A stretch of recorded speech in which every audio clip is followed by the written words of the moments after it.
수강생 여러분 안녕하십니까. 널널한 개발자입니다. 오늘은 2026년 1월 9일 금요일 저녁 5시 56분입니다. 질문이 올라왔는데 질문이 꽤 괜찮은 질문이어서 답변을 영상으로 드리고자 답변을 드리는데 시간이 좀 걸렸습니다. 네, 어떤 질문이었냐면 초보 개발자신 것 같아요. 다만 이 초보 개발자인 것 같다라는 것은 근거가 없는 저의 단순 추정입니다. 네, 추정이에요. 그냥 그렇게 생각한 겁니다. 처음에 이제 경험이 없다 보니까 고민하게 되는 게 여러 가지가 있겠죠. 초보 시절에 고민하게 되는 거. 근데 아마 많은 분들이 그러시겠지만은 저 같은 경우는 어떤 거부터가 제일 고민이었냐면은 이거가 되게 힘들었어요, 저는. 변수명이요. 변수 이름 짓는 게 너무너무 힘들더라고요. 이거 힘들죠? 그러면 이름 짓는 거 또 있지 않습니까? 네, 함수 이름 짓는 것도 네, 있죠. 함수만 있나요? 나중에 객체지향 배워보면 이제 클래스 이름 지어야죠. 열거형 이름 지어야죠. 뭐 이제 이름 지을 놈들이 한두 놈들이 아닙니다. 근데 이런 것들은 문법으로 설명할 수가 없어요. 그래서 이런 건 보통 이제 코딩 컨벤션이라고 해가지고요. 이거를 따로 노네요. 그러니까 언어의 문법과는 별개로 생각하죠. 그런데 여기서 이제 함수로 넘어가게 되면은 이제 조금 더 고민해야 될 게 뭐냐? 함수는 시그니처에 변수가 포함되죠. 변수 하나만 이름 짓기도 바빠 죽겠는데 함수는 변수에 해당되는 놈이 매개 변수라고 해서 주어져 있고 이게 심지어 목록으로 제공이 되어야 됩니다. 그러니까 개수가 마음만 먹으면 10개, 20개가 되게 할 수도 있다라는 거죠. 그 다음에 이제 반환형이라고 하는 것이 이제 형식 하나일 때, 기본형일 때는 이거는 이제 변수 하나가 되는 것과 비슷하죠. 변수를 선언하는 거랑 비슷한 고민을 좀 해야 돼요. 이거는 특별히 좀 더 따지셔야 되는 게 뭐냐면은 모든 변수가 다 그렇긴 하지만 이거는 이제 경우의 수를 따져봐야 되는데 함수라는 것이 하나의 단위로 바뀌잖아요. 예, 코드 단위로 바뀌죠. 그러면 이제 코드 단위 함수 A가 있고 함수 만약에 B가 있다라고 하면은 얘네들은 독립적인 코드라고 볼 수 있어요. 그런데 한 놈이 호출하죠. 콜하게 됩니다. 그럼 얘는 이제 콜러가 되는 거고 이 자식은 콜리가 되는 거죠. 이러면서 두들 간에 관계가 생기는데 그렇게 연결되는 것 그걸 또 바인딩이라고 불러요. 함수들을 이렇게 바인딩을 하는데 이렇게 되면은 호출자, 즉 코드가 함수가 있다면 그 함수를 호출하는 쪽에서 반드시 결정해야 되는 게 있죠. 뭐가 있냐? 매개 변수가 있습니다. 그러면 이 매개 변수가 예를 들어서 3개가 있다고 해봅시다. 3가지, 3개. 3개가 있는데 인티저 하나, 뭐 예를 들면은 뭐 그 다음에 뭐 캐릭터, 포인터 뭐 이렇게 있었다라고 좀 생각을 해볼까요? 여기만 생각해도 이제 고민인 게 뭐냐면 인티저 한 개에 대해서 나올 수 있는 경우의 수가 전체 범위가 유효한 범위가 0에서 10까지고요. 두 번째 매개 변수가 예를 들면은 이거는 어떤 그냥 임의의 수, 범위라는 게 그냥 다 없고 그냥 양수이기만 하면 됩니다. 그 다음에 캐릭터 포인터 뭐 이건 문자열이니까 뭐 충분히. 문제는 뭐냐면 이런 거예요. 문자열이 나왔으니까 또 고민해야 되는 게 최대 길이 같은 거. 이런 걸 고민을 해야 되는데 이게 여기서부터 머리가 많이 아픕니다. 일단 처음에 이거 왜 3개여야 되냐 여기서부터 힘들죠. 네, 여기서부터 힘듭니다. 왜 3개여야 될까? 2개로 하면 안 되나? 이도저도 모르겠으면 초보가 만든 코드 중에 특징이 뭐냐면 보이드예요. 함수 이름 매개 반환형이 보이드인데 매개 변수도 보이드인 경우죠. 이런 경우가 초보 때 많이 보이는데 이런 거는 코드를 단순 분할해서 벌어지는 경우고 이러면서 이 매개 변수를 없애면서 뭐가 늘어나냐? 갑자기 여기서 전역 변수가 늘기 시작합니다. 그러니까 매개 변수로 안 넘기고 전역 변수로 넘기면서 이런 식의 이상한 코드를 짜다가 나중에 이제 멀티스레드 같은 거 만나면은 이제 동시성 이슈 뭐 동기화 문제 생기는 거죠. 그 다음에 이제 원자성 얘기 나오고 뭐 이런 얘기를 이제 고민하게 되니까 그때부터 이제 머리에 쥐가 나기 시작하면서 네, 이제 나는 개발자하고 뭐가 안 맞네 이제 그런 말을 하게 되는 겁니다. 아무튼 중요한 건 뭐냐면 호출자라는 쪽은요. 함수라는 단위화된 코드에 대해서 호출자라는 것은 어떻게 보면 사용자거든요. 자, 사용자가 물건을 사용할 때 쓰기 편해야 돼요, 불편해야 돼요? 편해야 됩니다. 네, 무조건 편해야 돼요. 사용자를 고려해야 됩니다.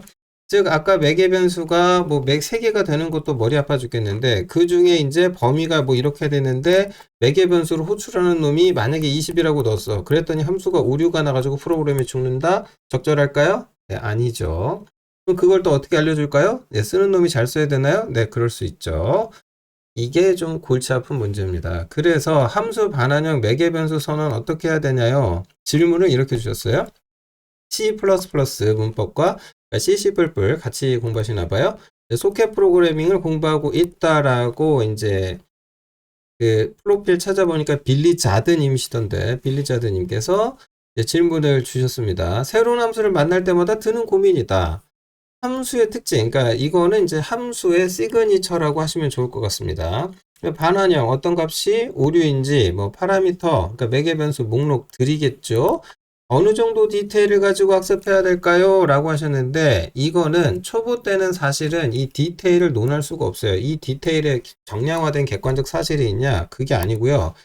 본질적으로 두 가지 관점에서 접근을 하셔야 되는데 첫 번째로 뭐에 대해서 생각하셔야 되냐면 변수에 대해서 생각을 하셔야 되고 또 하나 생각하셔야 되는 것은 함수라는 것이 단위거든요. 코드 묶음이에요. 그러니까 우리가 잘 생각해 보면은 C 언어로 프로그램을 짠다 그러면은 항이라는 개념이 나와요. 그리고 거기에 이제 연산자라는 개념이 나오는데 이 항하고 연산자가 합쳐져 가지고 뭐를 이루게 되냐면 항하고 연산자하고 합쳐 가지고 그것이 구문을 만들게 돼요. 구문을 만들게 되고 이 구문에 이제 연산식에 해당되는 게 포함이 되겠죠. 그러니까 식이라는 게 포함이 될 텐데 요게 이제 식을 평가해야 되니까 평가의 대상이 되어주는 거고 이 식의 논리적 흐름이 그 흐름이 C 언어에서 하나의 단위로 묶이는데 여기에 이제 제어문이 결합을 할 것이고 그 다음에 이게 하나의 단위로 묶여서 그게 이제 함수 형태가 되어준다 이거예요. 이런 형태. 그런데 이제 항이라고 하는 게 이 항에 해당되는 게 크게 두 개인데 이제 피연산자라고 보시면 됩니다. 그러니까 여기에 뭐가 들어가냐면 변수가 들어가고 상수가 들어갑니다. 그러니까 이 질문에서 이 매개 변수에 대한 이야기라든가 반환값의 범위에 대한 얘기라든가 이런 것들은 근본적으로 뭐에 해당되는 질문이냐면 이 변수에 해당되는 질문입니다. 자, 변수는 언제 필요할까요? 이거는 대단히 중대한 질문이에요. 언제 변수가 필요한 것이냐? 한 가지는 확실합니다. 변수는 줄여야 됩니다. 변수가 줄수록 프로그램의 복잡도는 떨어지고 단순하고 읽기 좋은 코드가 됩니다. 변수는 어떻게 해서든 줄여주는 게 좋아요. 일단 변수는 C 언어 기준으로 봤을 때 변수라는 것은 메모리를 사용하기 위한 문법 정도로 이해해 볼 수가 있습니다. 네, 너무 이제 기계 관점에서 해설을 한 거긴 한데 어쨌든 기본적으로 C 언어에서는 이제 변수가 자동 변수 그러면 스택 메모리를 사용하는 어떤 그런 형태로 이해를 해볼 수가 있거든요. 그런 관점에서. 근데 중요한 건 뭐냐면 변수라는 것은 항상 뭘 증가시키냐면 제가 복잡성 증가시킨다 그랬죠? 뭘 따져봐야 되냐면 경우의 수를 따져야 돼요. 그 다음에 변수 간의 의존성이 파악이 굉장히 중요합니다. 얘기가 커지죠. 네. 네, 어쨌든 이게 나중에 훗날 어디까지 가냐면 컴파일러 최적화 문제까지 연결이 됩니다. 그래서 온갖 고급 이론하고 다 연결돼요. 진짜 사람 하나 바보 만들려면은 면접 때 뭐 이런 거 가지고 질문 한번 툭 던지면 그 사람의 내공을 예, 파악하는데 굉장히 쉽게 좀 파악할 수 있는 그런 게 좀 되죠. 네, 물론 요즘은 이것도 뭐, 네, 글쎄요. 애매하긴 합니다만. 어쨌든 그래서 요게 이제 변수 값의 범위는 경우의 수랑 연결이 되어 있고 네 그러면서 이제 복잡성을 올리는 이유가 된다. 그러면 이 얘기를 이제 조금만 가져가 보면 예를 들면은 가장 흔한 예제 같은 게 뭔가를 입력을 받아요. 뭐 입력을 받는다고 쳐봐요. 사용자로부터 입력을 받는다. 입력을 받아가지고 뭐 입력받은 걸 가지고 여기다가 저장했다가 이걸 끄집어내 가지고 뭔가 뭐 이런 걸 연산을 한 다음에 그리고 나서 출력을 하는 거죠. 만약에 이런 식으로 한다 쳐봐요. 그러면은 일단 여기서 사용자의 입력이다 라고 하는 것은 언제 결정나죠? 이게 이제 언제라는 시점을 따져야 되는데 이게 굉장히 중요합니다. 언제 결정나는가? 언제? 그러니까 지금 그러니까 시점을 두 가지로 봐야 되는데 내가 코드를 작성하고 있는 시점을 코드 작성하고 있는 지금을 이것을 지금 현재라고 가정을 한다면은 이 입력이란 행위 자체가 언제 일어나냐? 미래에 일어나요. 그러면 이 값을, 이 안에 들어가는 값을 현재, 지금의 내가 정확하게 얼마라고 특정하는 것이 가능할까? 불가능합니다. 그래서 변수라는 것이 뭐 메모리로 구현이 되지만 기본적으로 따져보게 되면은 이것은 아직 알 수 없는 미지의 수, 지금으로서는 값을 특정할 수 없는 무엇이다 라고 보는 거예요. 이럴 경우 변수가 필요합니다. 이럴 경우. 그리고 내가 어떤 연산을 했는데 그 연산 결과를 어디 잠깐 저장해야 된다. 뭐 그럴 때도 필요하겠죠. 그런데 이제 중요한 거는 이런 거 잠깐 볼까요? 저 입력이다라고 하는 것을 저장하는 변수를 A라고 할게요. A랑 연산하는 얘를 B라고 합시다. 그래서 다시 B와 A가 합쳐져서 연산이 나오고 그걸 출력하잖아요. 그걸 최종 결과를 C라고 해볼까요? 그러면 여기서 이제 C는 B에 대해서 의존성이 있죠. 이 A에 대해서도 의존성이 존재하게 됩니다. 즉 A나 B가 변하게 되면 결과 C는 바뀌는 거죠. 이때 변수 C는 B와 A에 대해서 다 의존하게 됩니다. 그런데 내가 프로그램 짜기 귀찮아서 스캔F 같은 거 입력받는 거 잠깐 빼고 그냥 여기다가 문자열로 집어넣지 뭐 헬로 이렇게. 그러면 이런 거 우리가 뭐라고 불러요? 문자열 상수, 정해진 수, 값이 변한다, 안 변한다? 안 변한다. 그럼 C의 의존성은 어디로 한정됩니까? B로. 이렇게 되는 겁니다. 그래서 이게 사실은 진짜 소위 정답이 없고요. 정답이 없는데, 그리고 함수의 특징, 뭐, 요런 거를, 새로운 함수를 만날 때마다 이제 이런 얘기 하셨는데, 제가 좀 많이 나간 것 같아요. 많이 나간 것 같은데, 아마도 이제 소켓 프로그래밍을 공부하다 보니까, 소켓 프로그래밍에서 함수가 여러 개 나오거든요. 아, 젠장 공부할 게 너무 많네요. 어디까지 학습을 해야 될까요? 라고 질문하셨는데, 일단 소켓 기준으로만 조금 말씀을 드리면은 이 소켓 함수에서 이제 그 소켓이라고 하는 애가 주는 그 표현하고 있는 얘가 추상화시킨 대상이 기본적으로 프로토콜이거든요. 근데 이 프로토콜이 종류가 굉장히 많은데 지금은 대동단결했어요. 뭘로? 그냥 거의 TCP/IP 같은 걸로 대동단결을 해버렸단 말이죠. 그러니까 얘가 이제 뭐 소켓을 생성하든 뭐 하든 할 때 이제 아이넷 어쩌고 뭐 아이넷 뭐 요 어드레스 패밀리 어쩌고 이제 뭐 거기에서 요것만 특정해 가지고 공부를 하시면 돼요. 지금 당장은 거기까지. 근데 이제 반환 값이냐 뭐 반환 값이 오류인지 뭐 이런 건 당연히 아셔야 되는 거고요. 이거는 굉장히 중요한 거죠. 당연히 아셔야 되는 거고. 그 다음에 반환 형식이라고 하는 것은 C++에서 보면은 거의 대부분이 이제 얘가 인티저든지 아니면 뭐 보이드일 수도 있는 거고 아니면 이제 캐릭터 포인터 뭐 이런 게 될 수도 있겠죠. 그러니까 뭐 보이드 포인터가 되든지 뭐 이럴 수 있는 겁니다. 자, 어찌 되었건 어느 정도의 디테일이냐? 일단 반환 값은 무조건 정확하게 보셔야 돼요. 그리고 이 함수라고 하는 것 자체가 얘가 결과적으로 보면 또한 라이브러리로 구현이 됩니다. 그러니까 윈도우에서는 이제 DLL 라이브러리로 만들어지겠죠. 그러면 내가 만드는 예제들은 윈도우 환경에서 EXE로 떨어지거든요. 그러면 이건 런타임 바이너리라고 했을 때 EXE, 이 DLL도 런타임 바이너리죠. 그럼 소켓과 관련된 함수들은 다 어디에 구현되어 있냐? 이 DLL 라이브러리에 구현이 되어 있다 이겁니다. 그럼 기본적으로 여기에 대해서 이렇게 또 모듈 수준에서 즉 런타임 바이너리 수준에서 의존성이 존재하게 되죠. 디펜던시가. 자바 계열이나 이런 데서는 이런 라이브러리를 그냥 의존성이다라고 그렇게 말씀하시던데 뭐 그렇게 말해서 뭐 틀린 말도 아니고 뭐 윈도우 계열이나 C++ 코딩 환경에서도 뭐 크게 다를 건 없습니다. 어쨌든 소켓으로만 특정해서 말씀드린다면 이렇게 말씀을 드릴 수가 있겠다. 반환 값은 진짜 중요하고 반환형은요. 솔직히 좀 애매합니다. 왜냐면은 이 소켓인 경우에 한정해서 조금 이야기를 이어가 보자면은 이건 어떻게 보면은 사용 방법 그러니까 어떤 API가 있는데 뭐 예를 들면 이제 send가 있고 뭐 아니면 이제 receive 있고 이런 함수들이 있으면 얘가 가지고 있는 함수의 특징, 매개 변수로 뭐 집어넣어야 되고 얘가 반환하는 값이 뭐고요? 그것이 의미하는 게 뭡니다. 이런 거 이제 알아두시면 된다 이거예요. 근데 이 중에 굳이 따지면은 반환 값이 전 더 중요하다. 그렇게 말씀드릴 수 있을 것 같아요. 그러니까 방법 관점에서 접근하다 보면은 소위 어떻게 보면은 정답이라는 게 일정 수준 존재하게 됩니다.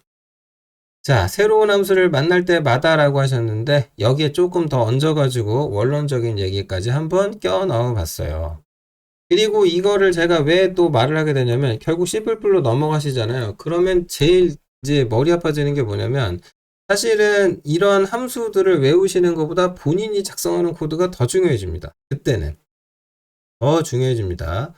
그래서 함수 시그니처 함수 자체를 이제 본인이 정의해서 만들어야 되는 문제가 생기는데 이때 얘가 재사용한 코드 단위라는 점을 감안하시고 이제 함수 설계라는 걸 해야 되겠죠. 보통 이제 함수의 외형을 우리가 이제 시그니처 이렇게 얘기를 하는데 일단은 반환 형식이 C나 C++에서는 0이 아니면 true, 그러니까 0이 아니면 다 true라는 점은 감안을 하셔야 되는데 이게 이제 요렇게 가버리잖아요. 만약에 이제 반환값이 객체가 되는 경우.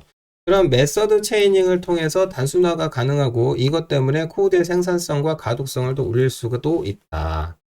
그러니까 여기서 이제 잠깐 예제 하나를 보여드리면 이런 거죠.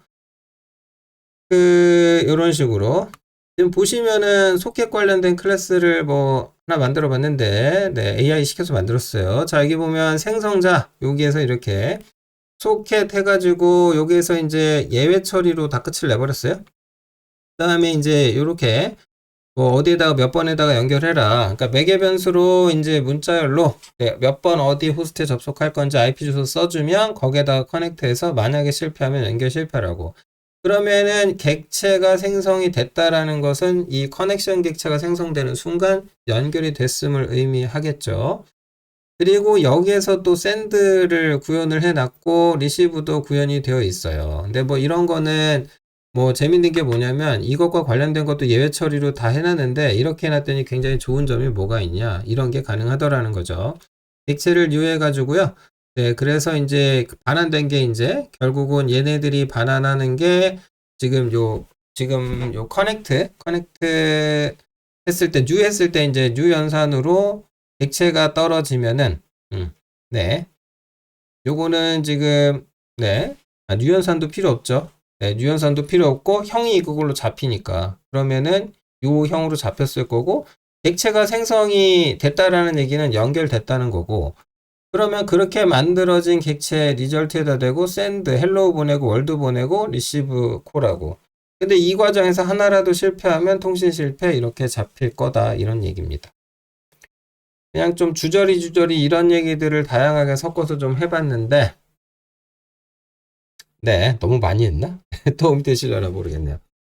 어쨌든 소켓이다라고 하면은 지금 당장 같은 경우도 요렇게 지금 이 반환 값에 대해서 여기 지금 이런 게 지금 너무 많잖아요. 이런 거 쫓아 들어가 보면은 소켓 뭐 예를 들면 소켓 생성한다 그러면 어드레스 패밀리 인터넷 해갖고 요거 이제 F12 눌러서 쫓아가 보시면 요 외에 나머지가 있잖아요. 다 신경 쓰지 마시고요. 지금은 요것만 보시라 이겁니다. 어드레스 패밀리 인터넷.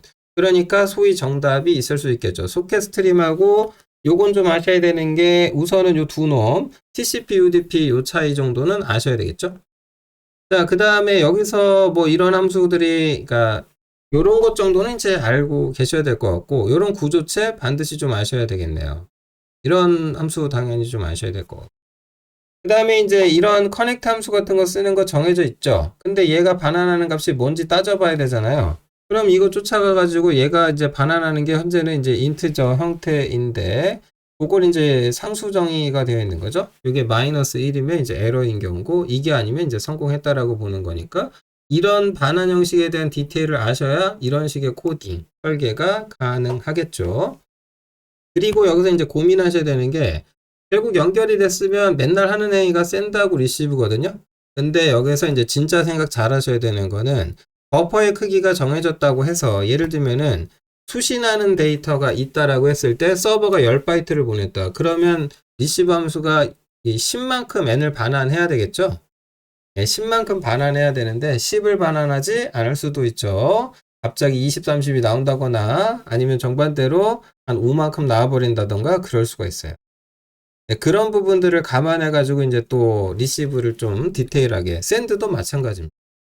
샌드를 했는데 100바이트를 샌드 했는데 실제로는 100이 안 가고 아니면 뭐 한 50만 간다거나 이럴 가능성이 있거든요. 반환값을 따져서 다 고민을 해봐야 되죠. 자, 우선은 윈도우즈 소켓과 관련된 거는 이 정도. 그 다음에 이제 본인이 설계하는 것과 관련돼서는 이 정도.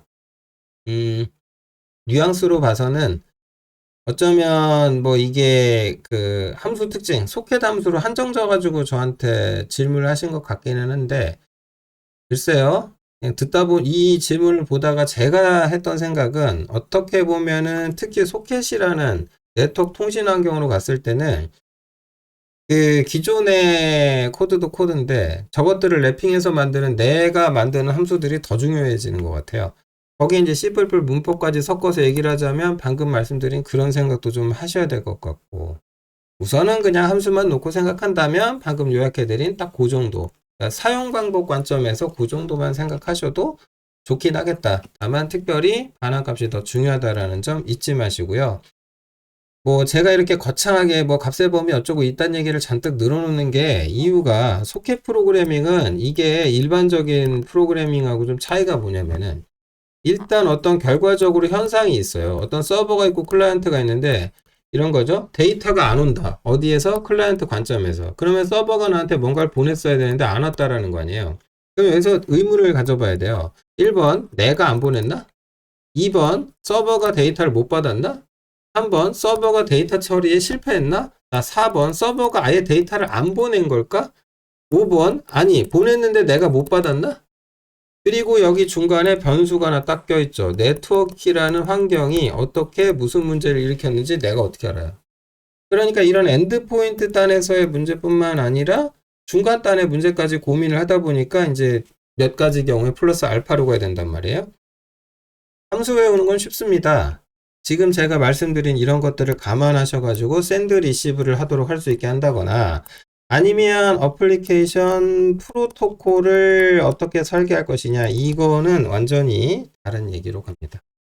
그래서 그냥 제가 너무 좀 말씀을 세게 드린 건지 모르겠는데 본인이 일단 함수에 그러니까 소켓 함수 관련돼서는 지금 말씀드린 정도, 그 다음에 그러니까 이 부분 사용 방법 관점에서는 이제 반환형은 굉장히 중요하다. 반환형이 이제 그리고 그 오류가 어딘지로 가니까. 그 매개 변수에 관해서도 그냥 인터넷 프로토콜 TCP/IP로만 한정해서 그건 좀 살펴보셔라.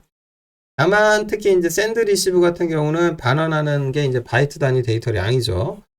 오류가 났을 때는 이제 뭐 다른 값을 반환하도록 되어 있으니까. 그러면 이제 그 디테일, 특히 이제 반환되는 형식뿐만 아니라 그 값을 따져가지고 각각의 의미가 있을 거 아니에요. 특히 어디에 집중을 하셔야 되냐면은 오류가 났을 때 어떤 값이 오는지. 오류. 그러니까 이제 대표적인 오류 같은 게 이런 거예요. 클라이언트와 서버가 연결이 돼 있다가 네트워크가 끊겼다라는 것. 근데 이래 물리적 단선에 의해서 서킷이 끊어진 경우가 있는데 그걸 논리적으로 엔드포인트들이 인지를 못 하거든요. 뭐 그러다가 다시 연결이 되기도 하고 그러니까. 즉 어플리케이션 프로세스가 강제로 죽든 랜선이 뽑히든 제3의 외부적 요인에 의해서 시스템이 동작하지 못하는 상황이 왔을 때 그때 에러가 나오고 그 에러에는 어떤 메시지가 오는지 그건 정확히 알고 계셔야 돼요. 그리고 그것보다 더 중요한 게 이 모든 것들을 수행하게 되는 어떤 함수를 스스로 설계해서 만드셔야 될 텐데 이런 건 생각 좀 많이 하셔라. 그리고 C++로 하신다 그러면 앞서 말씀드린 것처럼 메서드 체이닝 방식으로 송수신하는 문제에 대해서 이걸 좀 고민하시라는 의견을 드려봅니다. 이유가 뭐냐면 이 개발자라는 인간들이요, 방금 제가 이제 경우의 수를 얘기했잖아요. 특히 어떤 경우의 수냐, 만약에 어떤 에러가 난다 이거예요. 그러면 프로그램 짤 때 이렇게 짜거든요. 어떤 상황이 있어요. 그러면 얘가 나올 수 있는 경우의 수가 자기가 생각했을 때 3가지인 거야. 근데 왼쪽으로 갔을 때가 이게 이제 소위 이른바 결과가 내가 원하는 대로 잘 나왔을 때. 그러면 이걸 A라고 하고 그러면 B가 되는 거고 B일 때 다시 한 3가지 경우가 있고 B일 때 다시 잘 되면은 C인 경우로 가고 이렇게 되면 이제 아름다운 결과로 끝난다 이거야. 근데 문제는 뭐냐면 내가 생각하지 않은 경우들이 이렇게 많죠. 그럼 이 각각에 대해서 또 뭔 경우들이 또 나올 수 있고 여기서 또 뭐가 나올 수도 있는 거잖아요. 이 모든 것들을 고려해요? 안 해요? 안 합니다. 프로그램을 딱 요딱으로 짜고 이게 되는 순간 어떻게 합니까? 오케이 성공이라고 한 다음에 퇴근합니다. 꼭, 예.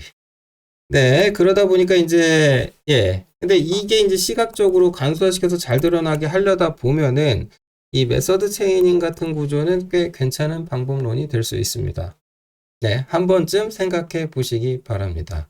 왜냐면 이제 구조화된 예외 처리가 가져다 주는 대단히 큰 장점이 요런 나머지들을 싸잡아서 그냥 싹 다 에러라고 핸들링 할게요. 이런 게 가능하게 해주는 측면이 있다 보니까 논리적 구성의 간소화에 아주 크게 기여를 하기는 하죠.